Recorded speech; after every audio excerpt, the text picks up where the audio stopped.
I don't need another flu shot. I had a flu shot last year. A swine flu epidemic may be coming. Swine flu shot? Well, I don't know. I've been thinking about it. It could make you very sick. Swine flu? Man, I'm too fast to let it catch me. You'll want to be protected. I'm the healthiest 55-year-old you ever seen. Hey, I play golf every weekend. Get a shot of protection. The swine flu shot. Joe brought it home from the office. He gave it to Betty and one of his kids, and to Betty's mother. But Betty's mother went back to California the next day. On her way to the airport, she gave it to a cab driver, a ticket agent, and one of the charming stewardesses. Get a shot of protection. The swine flu shot. And what kind of shots will we be told to take? Remember the swine flu scare of 1976? That was the year the U.S. government told us all that swine flu could turn out to be a killer that could spread across the nation. And Washington decided that every man, woman, and child in the nation should get a shot to prevent a nationwide outbreak, a pandemic. Well, 46 million of us obediently took the shot. And now 4,000 Americans are claiming damages from Uncle Sam amounting to $3.5 billion because of what happened when they took that shot. By far the greatest number of the claims, 2/3 of them, are for neurological damage or even death, allegedly triggered by the flu shot. We pick up the story back in 1976 when the threat posed by the swine flu virus seemed very real indeed. This virus was the cause of a pandemic in 1918 and 1919 that resulted in over 500,000 deaths in the United States, as well as 20 million deaths around the world. See how easy it is to... Thus, the U.S. government's publicity machine was cranked into action to urge all America to protect itself against the swine flu menace. Influenza is serious business.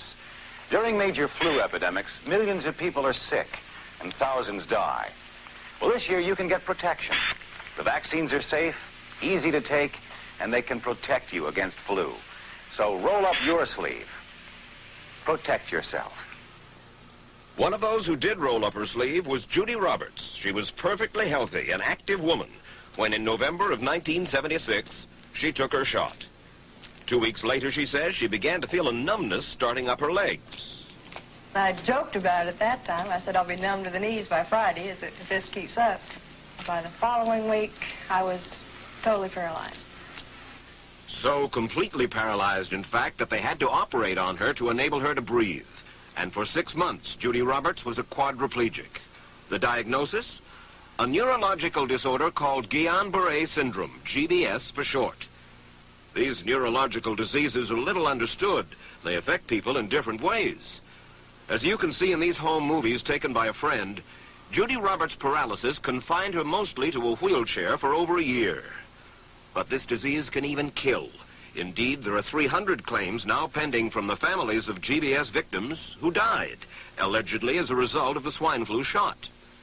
In other GBS victims, the crippling effects diminish and all but disappear. But for Judy Roberts, progress back to good health has been painful and partial. Now, I noticed that your smile, Judy, is a little bit constricted.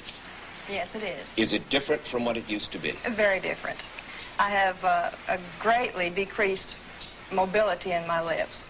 And I can't drink through a straw on the right-hand side. I can't blow out birthday candles. I don't whistle anymore, for which my husband is grateful. It may be a little difficult for you to answer this question, but have you recovered as much as you are going to recover? Yes, this is it. So you will now have a legacy of braces on your legs for the rest of your life? Yes, the weakness in my hands will stay and the leg braces will stay. So Judy Roberts and her husband have filed a claim against the U.S. government. They're asking $12 million, though they don't expect to get nearly that much. Judy, why did you take the flu shot? I'd never taken any other flu shots, but I felt like this was going to be a major epidemic. And the only way to prevent a major epidemic of a really deadly variety of flu was for everybody to be immunized.